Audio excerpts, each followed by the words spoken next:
Ahmet Rüstem Ekici ve Hakan Sorar. Öncelikle güzel ve dikkat çeken sergi isminizle başlamak isterim.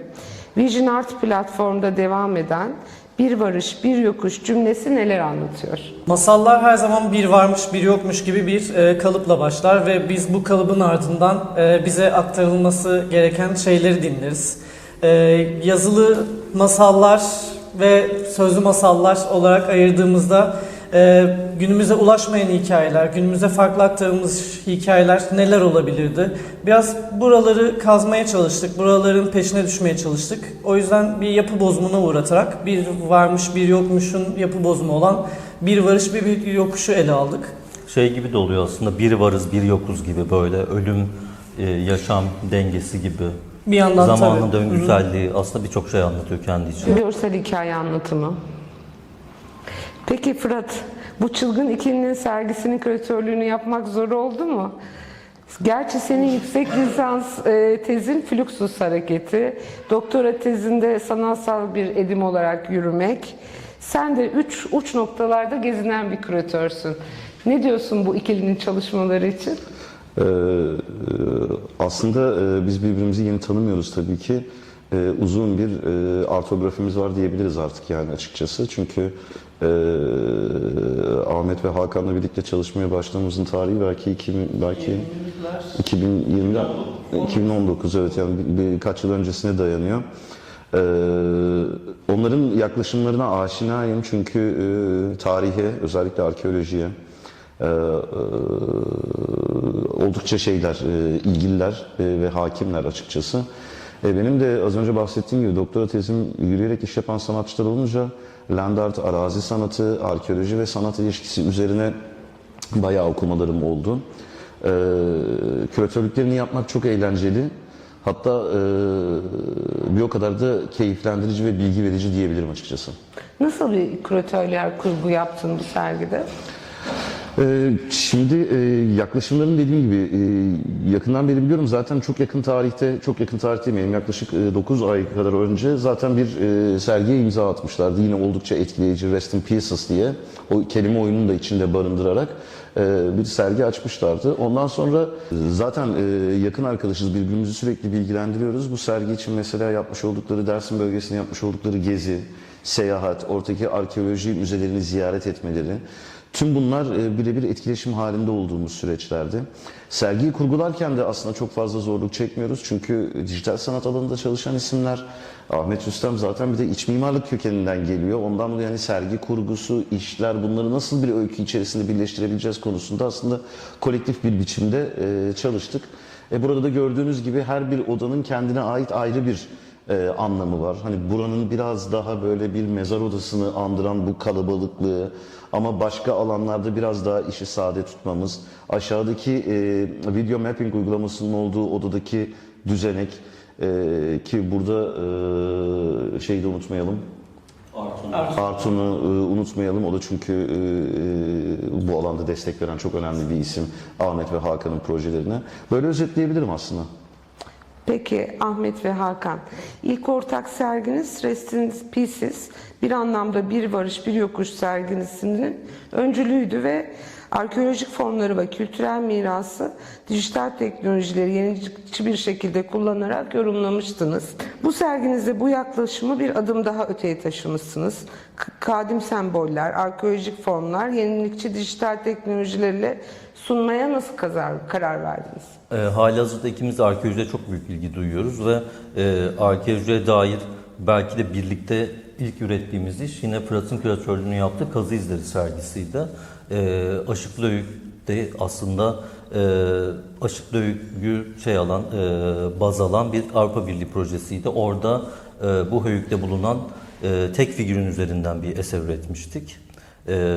Sonrasında Rest in Pieces sergisinde de Kütahya Domaniç'teki bir doğa olayı ve bu doğa olayının arkeolojik bir nesneye ilham olması ve o döneminin gündelik nesnesinin şu an işte bir arkeolojik nesneye dönüşmesi ve bunun hikayesi üzerinden bir sergi kurgulamıştık. Kütahya Domaniç'te endemik bir kurbağa türü var. Bu kurbağa türü kış uykusundan uyandıktan sonra dişi kurbağalar sırtlarına bir tane erkek kurbağayı atıyorlar ve bir karayolunu geçerek bir gölette, Palazoğlu Gölesi'nde çiftleşiyorlar, ürüyorlar. Ve bu yolculukta birçoğu aslında arabaların altında kalıp telef oluyorlar. İlginç noktalardan bir diğeri de buraya çok yakın erken Tunç çağına tarihlenen bir höyük var, Seyit Ömer Höyük. Seyit Ömer Höyük'te de birbirini taşıyan kurbağalar şeklinde tapınak kapları var ve bu kaplar aslında 5000 yıllık kaplar. Ve buradan şunu anlıyoruz, bu kurbağalar aslında en az 5000 yıldır bu yolculuğu yapıyorlar ve o döneminin aslında insanına ilham oluyorlar. Biz de o birbirini taşıma metaforu üzerinden Rest in Pieces sergisini kurgulamıştık. Ve biraz iz bırakmaya odaklanmıştık. İnsanlığın tasarım ve üretim şekillendirme biçimlerine odaklanmıştık. Bunu yapmadaki en büyük dürtümüz yine arkeoloji okumaları sırasında elde ettiğimiz bir takım veriler ve bir skeuomorfizm kavramıydı. Skeuomorfizm taklit nesne, mış gibi yapma olarak hızlıca çevrilebilir. Ama ilginç bir şekilde dijital kültürde skeuomorfizm hala çok önemli bir yer tutuyor. Çünkü biz bize ait olanı, bildiğimiz şeyi tekrar etmeyi çok seviyoruz. Örneğin masaüstümüzdeki çöp kutusu hala çöp kutusu şeklinde ya da bir elektronik kitap satın aldığımızda hala kitap sayfası çevirir gibi çeviriyoruz. Çünkü tanıdık olan bilgiyi yoğurmayı yeni bir teknoloji de olsa, yeni bir dil de gelişiyor olsa tanıdıkla birlikte onu devam ettirme dürtüsü her zaman içimizde mevcut.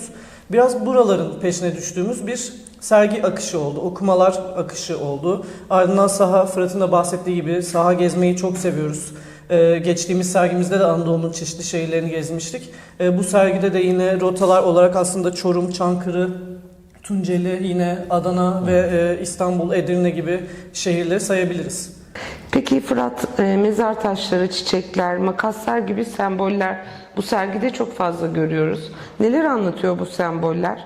Sanat tarihi perspektifinden bakıldığında sanatçıların bu çalışmalarını nasıl yorumlamalıyız?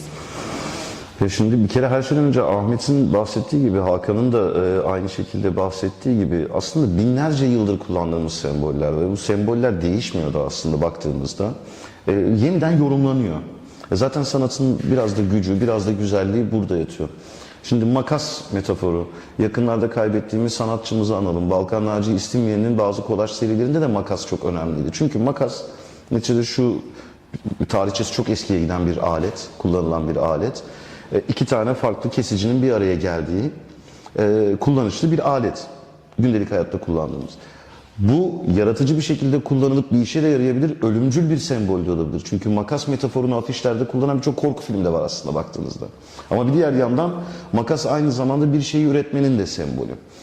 Onun için buradaki sergiye baktığımızda belki de şu arkamızda görmüş olduğumuz tekstil baskı işin üzerindeki o makas metaforu üretici, üretkenliği, bir terziyi ya da bunun gibi bir karakteri anlatıyor olabilir. Ama aynı zamanda eğer bunu bir mezar taşı olarak yorumlarsak bu o kişinin ölmüş olduğunu ama mesleğini de betimleyebilir.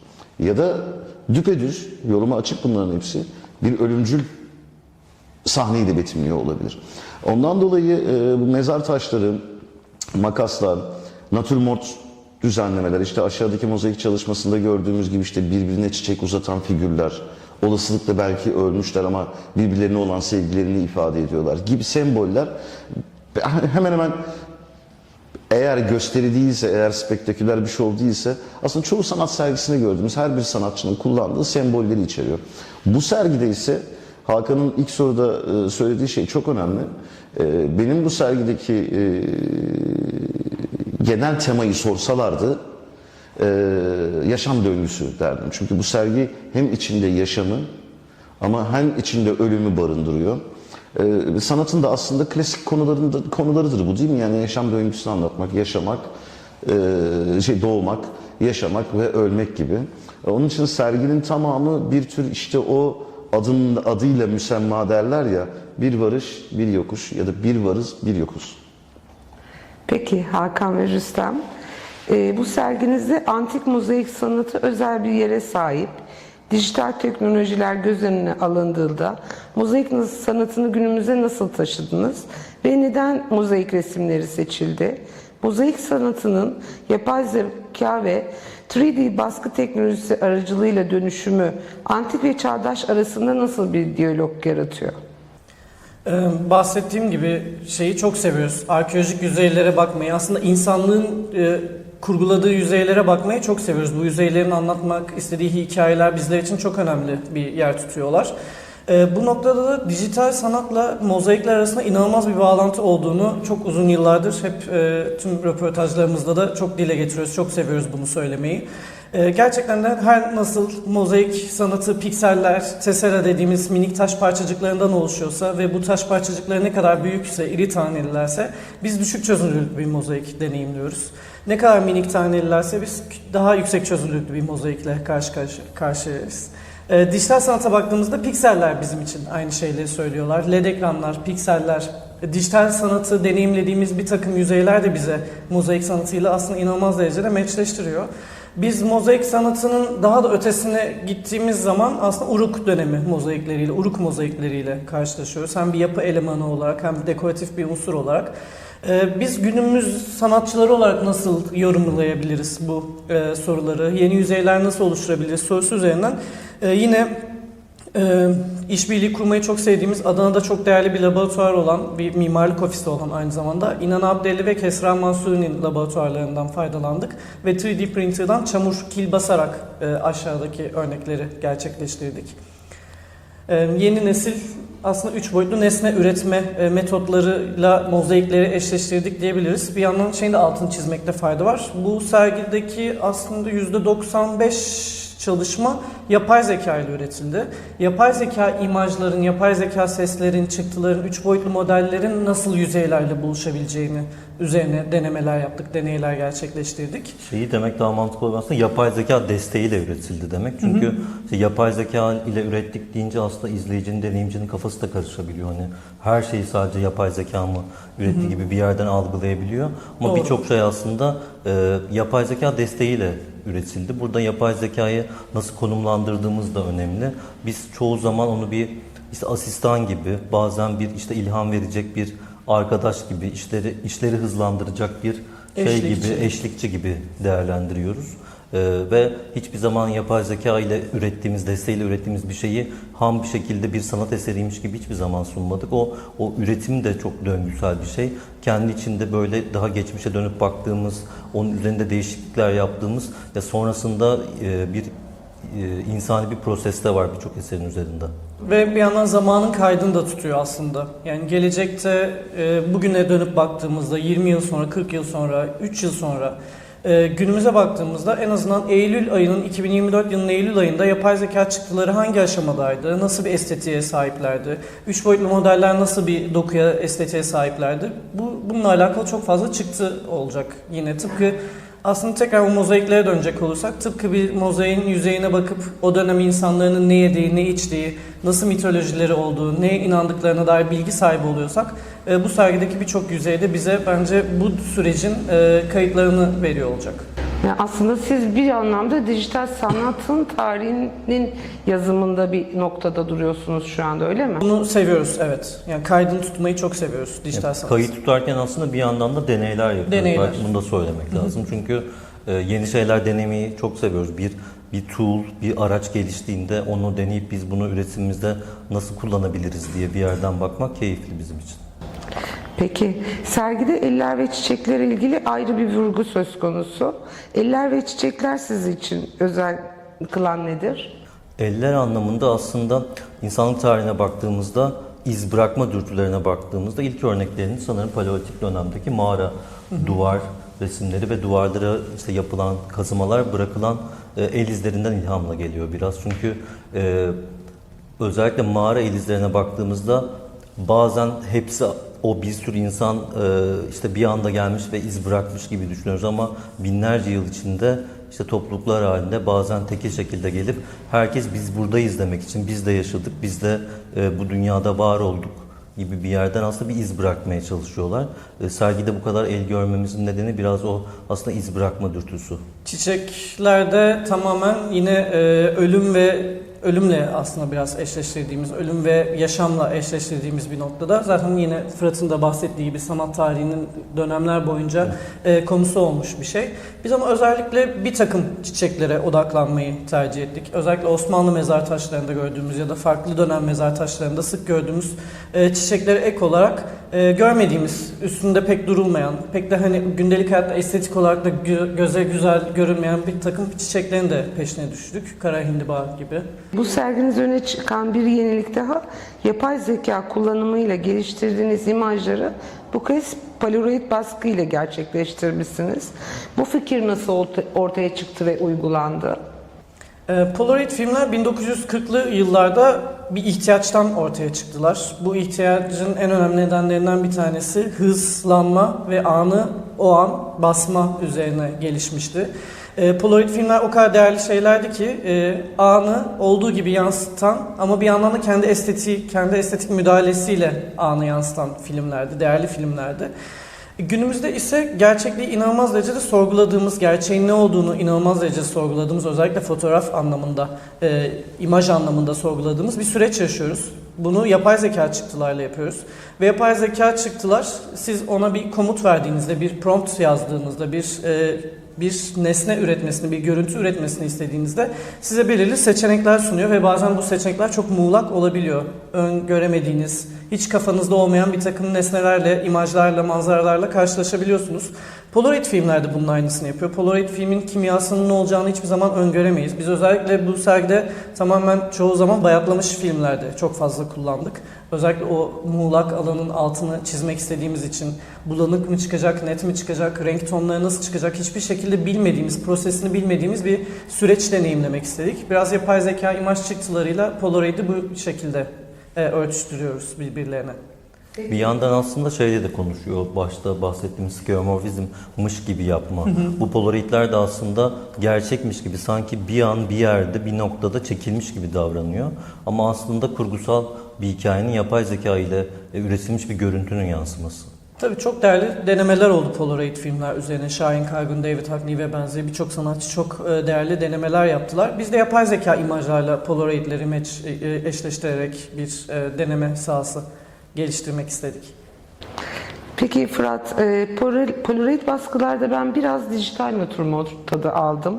Siz bu konuda ne söylemek istersiniz? Bilinçli bir tercih mi? Dijital natürmort. Evet. Bir kere önce şeye değinmek istedim. Yani bu David Hockney örneğini vermen çok iyi oldu. Son dönemde çünkü Londra'da David Hockney'in bir sergi de demeyeyim daha doğrusu, bu immersive art deniyor ya artık, bu sürükleyici sanat dediğimiz bir şey ve orada da Polaroid'lere yine vurgu vardı açıkçası. O çağın fragmenter yapısını veren hoş bir şey ve geçmişe döndüğünüzde evet, antik Uruk mozaiklerinden gelen o parçalanma hali, o parçalılık hali, değil mi? İnsanlık başından beri bunun da peşinde aslında. Polaroid filmler bir kere o muğlaklık vurgusu çok önemli, Ahmet'in bahsettiği gibi. Yani evet, bir Polaroid'i bir malzeme olarak kullanıyorsunuz ama Ahmet'in dediği gibi çıktısını bilmiyorsunuz. O muğlaklık çok önemli sanatta, ki sanatta şans faktörünü, o Dada ile birlikte başlayan o şans faktörünü her zaman ben çok ayrı bir yere koyuyorum. O çok, sanatın birazcık da keyfi biraz da orada yatıyor açıkçası. Dijital natürmort denebilir mi? Evet, aslında serginin geneline baktığımızda elbette, yani natürmort biliyorsunuz uzunca bir süre aslında sanat tarihinde meşru bir tür olarak görülmedi. Yani akademideki resim türleri arasında en altlarda yer alan bir türdü natürmort. Ama biraz biz bu dijital yaklaşımın aslında ona da o ne derler, iade-i itibar derler değil mi? Evet. Aslında biraz o itibarını da vermeye çalıştık diye düşünüyorum. Ondan dolayı doğru bir tespit. Yani o işte çiçekler, o çiçek ikonografisi diyeyim ve diğer birçok unsur, işte arkanızda duran sütun gibi, biraz o çiçeklerin ikonografisinde sergide yer aldığını söylemek tabii ki ziyadesiyle mümkün. Yani özellikle bazıları dediğin gibi mezar taşlarında yer alan ve ölümü sembolize etmek için kullanılan çiçekleri de içeriyor. Genel hatlarıyla sergi aslında evet, dijital bir manzara olarak bakmak mümkün. Evet. Şimdi gelelim birazcık da daha özel sorulara. Sevgili Ahmet ve Hakan, yollarınız nasıl kesişti ve ortak bir noktada, ortak bir sanatsal söylemde nasıl buluştunuz? Birlikteliğinizin sanatsal yolculuğunuz nasıl etkilendi? Buradan bir Gilbert and George başarı hikayesi doğar mı? Yine aslında sanat aracılığıyla kesişti. İkimiz de aslında yine sektöre işler yapıyorduk ve birbirimizin üretimleri de birbirimizi etkiliyordu halihazırda. Ve birlikte üretene kadar ayrı ayrı ürettik bir süre. Ve şunu fark ettik, zaten aynı evi ve aynı atölyeyi paylaşıyoruz ve tüm eserlerde birbirimize zaten işte feedbackler veriyoruz ve yorum yapıyoruz. Zaten birlikte üretiyormuş gibiydik. Neden o zaman birlikte üretmiyoruz gibi bir fikirle aslında uzun zamandır birlikte üretiyoruz. Aslında 2017'den bu yana baktığımızda bütün sürecimize tüm birbirimizin kişisel solo sergilerimizde de birbirimize müdahaleler mevcuttu, vardı halihazırda. Belki orada daha Bilgi görünmezdik birikimi, paylaşma. aslında. Evet, daha isimlerimiz geçmiyordu. Hani bir şekilde sadece tek bir isim olarak şey olurdu ama hep beraber üretiyorduk zaten. Yani sanatsal meşrutiyet ne zaman kazandı olay? Aslında Fırat'ın davet ettiği Aşıklı Höyük, Evet, Kazı İzleri sergisiyle sergisiyle birlikte. O zaman zaten bir öneride bulunmuştum galiba değil mi? Veyahut da konuşmaya başlamıştık o zaman. Hani bu radikal bir karar çünkü belli bir kariyeri inşa ediyorsunuz ama bir noktadan sonra hayır bunu düet olarak sürdürmek ve bunun bunun sanat tarihsel örneklerine baktık vesaire falan onları konuştuğumuzu hatırlıyorum ben. Aklıma şey geldi bu soru gelince. Fotorealist ressamlardan Amerikalı Don Eddy vardır 70'lerin. Leigh Blanc da aynı şekilde o dönemin fotorealist isimlerinden biri. Eş olarak birbirlerinin atölyelerine girmiyorlar. Yasak. Etkilenmemek için. Böyle örnekler de var sanat tarihinde. Çünkü bizzat kendi ağzından dinlediğim için söylüyorum. Leigh Blanc bizzat söylemişti. Atölye kapıları tamamen kapalı ve hiçbir şekilde etkilenmek istemiyorlar birbirlerinin üretimlerinden. Ya, sanat tarihi böyle eğlenceli öykülerle de aslında çok keyifli. Ek yapmak istedim. Siz ama özellikle etkilenmek istiyorsunuz sanırım. Bayağı yol haritamızı çok net belirleyip daha çok aslında iş paylaşımı yapıyoruz diyebiliriz. Peki. Sanal gerçeklik ve artırılmış gerçeklikle oluşturulmuş bilgisayar grafikleri, dijital resim, video sanatı, interaktif enstalasyonlar artık hayatımızın bir parçası. Dijital sanatın bu seyrini nasıl yorumluyorsun Fırat? Evet, dijital sanat bir yandan çok yakın bir tarihmiş gibi gözükürken aslında gravüre kadar, fotoğrafa kadar geriye gideriz zaten. O kadar tabii başa almayayım konuyu. Serde sanat tarihçiliği, hocalık var ya bir de. Dijital sanatın seyrini nasıl yorumluyorum? Tabii ki artık dijital sanat bugün köklü bir tarihe sahip aslında. Yani değil mi? 1950'lerden başlayalım. Manfred Mohr'lar, ilk yaptıkları deneyler.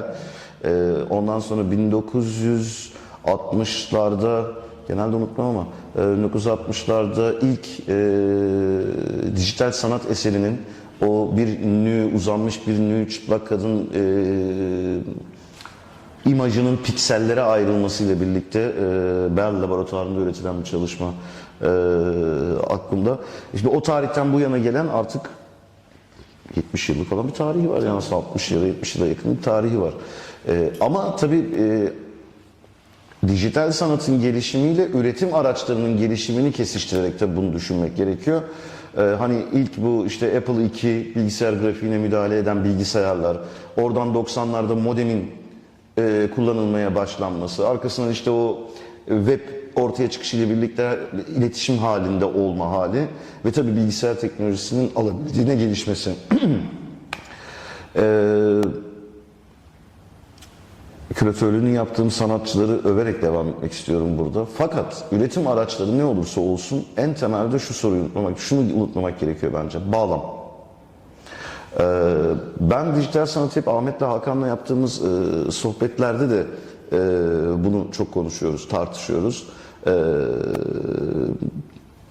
Bağlamın olmadığı yerde bir gösteriyle karşı karşıya kalabiliyoruz. İşte bugün immersive art dediğimiz o dünyanın çeşitli yerlerinde empresyonist, post-empresyonist ressamların eserlerinin işte odalar içerisinde projeksiyonlarla etrafı çepeçevre sarmalaması ve izleyicinin onun içinde yaşadığı deneyimler çok emin değilim bunların çok sanatsal pratikler olduğundan. Ya bu artık çünkü kapitalist modernite içerisinde ticaretle sanatın yan yana geldiği birer proje olarak karşımıza çıkıyor. Ama sanat tarihsel perspektiften baktığımızda belki de yollarımızı kesiştiren şeylerden biri bizim konuya çıkarken odak noktamız sanat ve bağlam üzerinden çıkmamız açıkçası. Yani hep böyledir değil mi? Yani önce bir soru sorarız. Sonra bu soruyu ve bu sorgulamaları nasıl estetik bir biçimde ifade edebiliriz diye yola çıkıyoruz. Ama öbür türlü sadece dijitalizasyon ve sadece dijital bir ürün sunma pratiği ise bu artık bana göre gösteriye tekabül ediyor.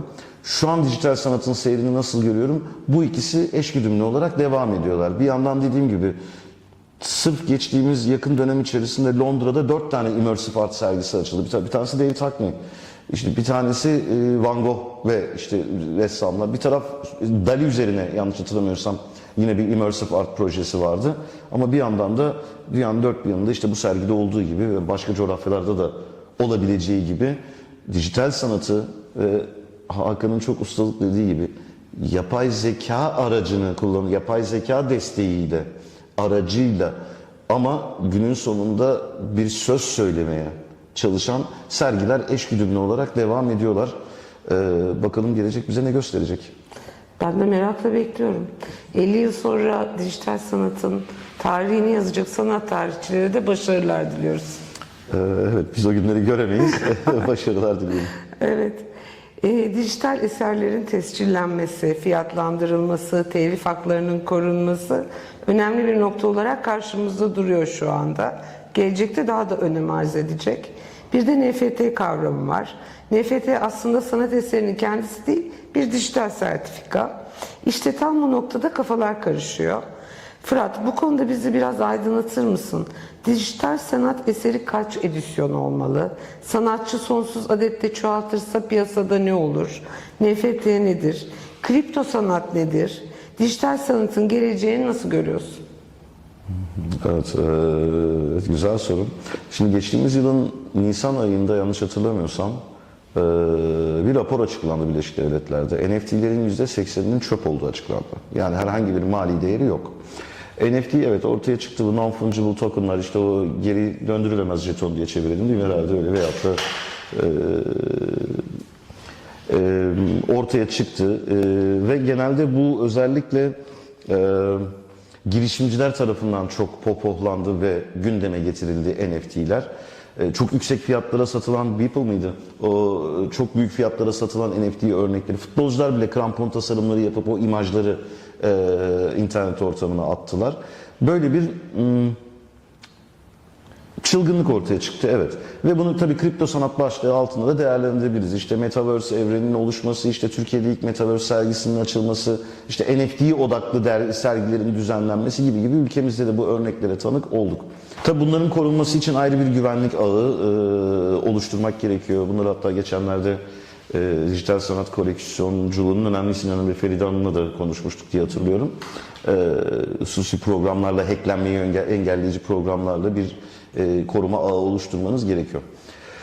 Kripto sanat konusundaki düşüncelerim şöyle aslında, yani kripto sanatı kimler çok övüyor ve kripto sanata kimler yatırım yapılmasını arzu ediyor? Katili bulmak istiyorsanız biraz işte bu çok söyleyene bakmanız gerekir. Onun için girişimciler tarafından sürekli bunun yeni bir yatırım ağı, yeni bir sömürü aracı olduğunu düşünüyorum ben bu açıdan. Ya bana şey gibi geliyor, kripto sanata para yatıranlar fazla ekseriyetini söylüyorum. Ben sanatçıları burada şey yapmıyorum. Bahsettiğim şey kripto sanatın doğasını anlamaya çalışmak. Sanki kumarhanede elinde fişlerle gezen tipler gibiler bence yani. Tamam. Yani bir kapitalist ne ister en temelde? Paradan para kazanmak ister. Yatırım yapmak değil. Elinizde bir para var. Paradan para kazanmak istiyorsunuz. Kripto bana böyle geliyor. Ama günün sonunda ne oldu? Az önce verdiğim örnek. Geçen senenin Nisan ayındaki raporu baz aldığımızda NFT'lerin %80'inin aslında mali bir değeri yok. Kim kaybetti? Küçük yatırımcı. Anlatabiliyor muyum? Ya kim kaybediyor burada? O alanda en zayıf kimse o zayıf halka kayboluyor. Ondan dolayı hani ben kripto sanat ve geleceğini biraz burada görüyorum. Dijital sanat koleksiyonculuğu çok yeni bir alan tabii ki daha burada. Bilmiyorum, siz neler eklemek istersiniz? Dijital sanat müzesi gelir mi? Gelir tabii ki. Tabii ki. Yani hem eserlerin korunması bağlamında belki bir dijital sanal müze olabilir. Ama vardı zaten 90'lı yıllardan bu yana bununla alakalı çeşitli denemeler var. Hatta ilk sanal müzelerden bir tanesi yine Apple tarafından gerçekleştirilen bir ansiklopedi gibi davranan bir müze. İşte orada dijital sanatı vesaire de böyle yeniden tanımlıyor olmak lazım. Bana hani bu tanımlamalar da biraz bazen çok sağlıklı gelmiyor. Şimdi dijital sanat mı diyoruz? Yeni medya mı diyoruz? Medya mı diyoruz? Hangisine eski diyoruz? Teknolojik sanat mı diyoruz? Teknolojik sanat diyorsak yağlı boya da bir teknolojiydi. Ne oldu gibi böyle bir kafa karışıklığı da var aslında. Evet. Dijital sanat dediğimizde gravüre, çoğaltmaya ve fotoğrafın tarihine kadar geri gitmeniz gerekir. Gravür dediğinizde ve Rönesans'a kadar geri gidiyorsunuz aslında. Hadi biraz daha yaklaşalım. Video artı o zaman devreye almanız gerekecek. Özellikle hatırlıyorum yani Nil Yalter gibi sanatçıların 1980'lerde işte Apple kullanmaya başlayarak işte videolarına grafik müdahalelerde bulunmaları. Bunlar da dijitalin kökeninde. Teoman Madrov da mesela Türk sanatında çok önemli bir isim. Onun ilk bu slide projeksiyonlarla ve grafik müdahalelerle yaptığı işleri. Çok geniş bir konu. Türkiye'de herhalde daha henüz bir dijital müzemiz yok. Henüz yok. Yani var ama deneyim müzesi gibi Evet, kurgulanan bir İBB'nin dijital deneyim müzesi. gibi bir şey olması lazım. Ama yani gelecekte tabii ki bu da kaçınılmaz olacaktır. Yani dijital sanat seksiyonları belki müzelerde olacak. Yani bir alan tamamen belki dijital sanata ayrılacak. Belki böyle şeylerle karşılaşacağız. Yani daha kavramların oturmadığı çok muğlak bir dönemdeyiz. Bugün sanat tarihine de baktığınızda bazı müzelerde modern sanat ve çağdaş sanatın ayrıldığını görürsünüz. Bazılarında ayrılmadığını görürsünüz. Mesela bazısı o anlatıyı devam ettirir. Bu biraz da müzenin ideolojisiyle de alakalı. Yani müze moderniteyi henüz bitmemiş bir proje olarak mı tanımlıyor, yoksa o müze postmoderniteyi tanımlayarak 70 sonrasına başka bir değer mi atfediyor? Biraz bu işte müzenin kendi kuruluş ideolojisi ile alakalı.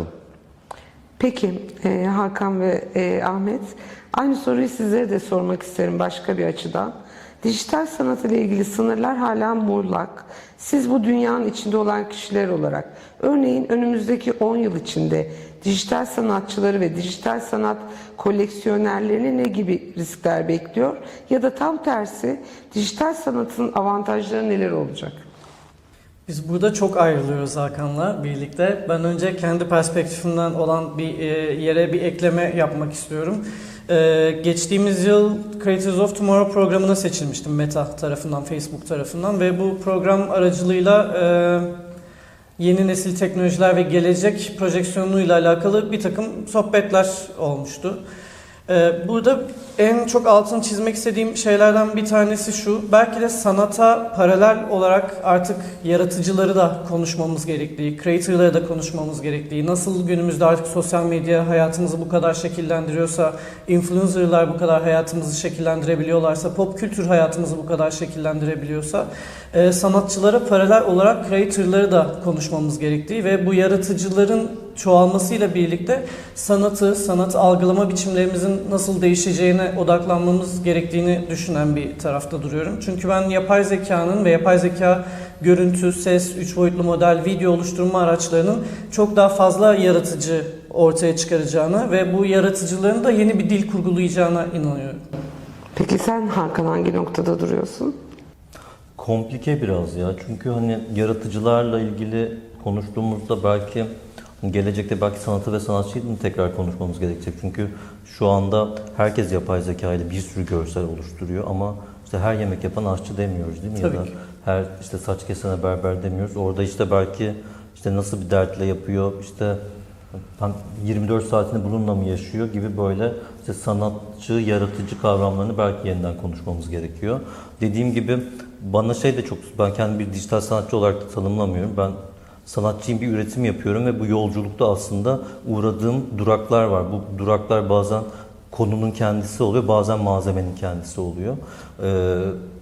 İşte yazılımsal temelli işlerimiz de var, yapay zeka da kullanıyoruz ama ben hani ahşap da zımparalıyorum. Hani bundan da çok keyif alıyorum. Zaman içinde bunların hepsinin birbiri içine gireceği ve bir hibrit üretimin söz konusu olacağını düşünüyorum. Ben bir ek yapmak istiyorum müsaadenizle. Bu sanatçı perspektifinden bir de biraz daha yukarı doğru çıkıp bakarsak eğer, şimdi Meta'da sergi açıldığında veyahut da Meta'ya bir NFT'nizi koymak istediğinizde her istediğiniz yere koyamıyorsunuz. Öyle bir özgürlük ve demokrasi alanı yok. Orada da sınıfsal farklar devam ediyor. Orada da sanatçı tipolojileri devreye giriyor. Ve girecek de yani. Onun için her sergide her sanatçının NFT'sinin yer alma ihtimali yok. Yani kapitalist ekonomi yine o hiyerarşiyi yaratıyor. Sınıf farkını yaratıyor. Bunu da unutmamamız gerekiyor. Hani hep böyle dijitalliği konuştuğumuzda sanki bir özgürlük alanı var gibi.